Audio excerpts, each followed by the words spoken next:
सच की आवाज news channel, दिखेगा वही जो दिखेगा सही।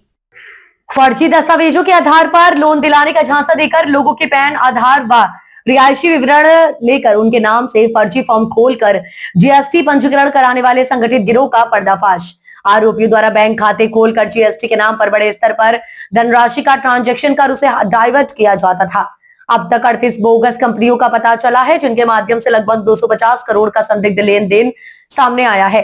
एक रिक्शा चालक के नाम से खोली गई फर्जी फर्म के खाते में 1 करोड़ 50 लाख फ्रीज कराए गए, जिसे इसकी जानकारी तक नहीं थी।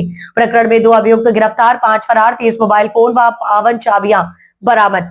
जीएसटी विभाग एवं संबंधित बैंकों से समन्वय कर अग्रिम विधिक कार्यवाही प्रचलित है। ये फर्जी डॉक्यूमेंट्स के आधार पे लोन दिलाने के लिए एक गिरोह का पर्दाफाश हुआ है, जो संगठित ढंग से लोगों के साथ धोखा करके उनके खाते खोलते थे, उनके नाम से फर्जी इंटरप्राइजेस ओपन करते थे, जीएसटी रजिस्ट्रेशन करते थे और जीएसटी का भारी मात्रा में जो है पैसे डाइवर्ट करते थे। अब तक हमारी जांच में 38 ऐसी कंपनियों का पता लग चुका है जो बोगस हैं और इनके माध्यम से लगभग 250 करोड़ रुपए का ट्रांजैक्शन हुआ है, जिसकी जांच पड़ताल की जा रही है। अभी तक 2 लोगों को पकड़ा जा चुका है और 5 लोग इसमें फरार हैं। सर, किस तरीके से घटना को अंजाम देते थे, किस तरीके से लोगों को ये लोन दिलाने के नाम पे पैन कार्ड, आधार कार्ड और रेजिडेंशियल डिटेल ले लेते थे। उसके आधार पर ये फर्जी फर्म को रजिस्टर करते थे जीएसटी के माध्यम से, और जो बोगस फर्में होते हैं थी उनमें जो एक्चुअल फर्म्स थे जो पैसा जीएसटी को बैंक में उसके लिए ट्रांसफर कर देते थे और बाद में उस पैसे को कैश विड्रॉल करके जो फर्म ने जो पास ऑन करा हुआ जीएसटी होता था उसको कैश विड्रॉल करते थे। सर, किस तरीके से शिकायत पहुंची थी, किस तरीके से? और अभी तक जो है हमने एक पार्वती इंटरप्राइजेज है जो एक किसी गरीब आदमी के नाम से है, जो रिक्शा पुलर है, उसके नाम से फर्जी खोली गई थी। उनके खाते में हमने 1.5 करोड़ रुपया फ्रीज करा दिया है और उनको पता ही नहीं है उनके खाते में इतना पैसा है।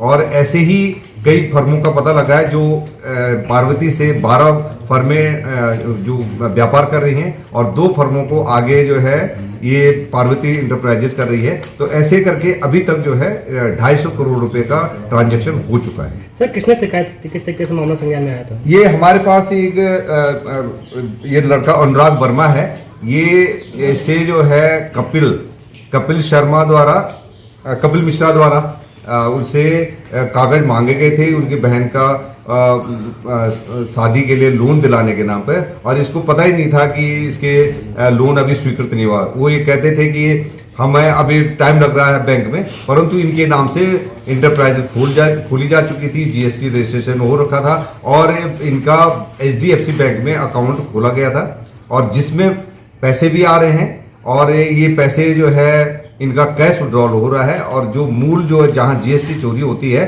उनको पैसा मिल रहा था। ऐसे ही ये कई लोगों के साथ कर चुके हैं। हमने इनके ओटीपी पकड़ने, जैसे वो रजिस्ट्रेशन कराते वक्त जो मोबाइल देते थे वो करीब 30 मोबाइल रिकवर करे हैं।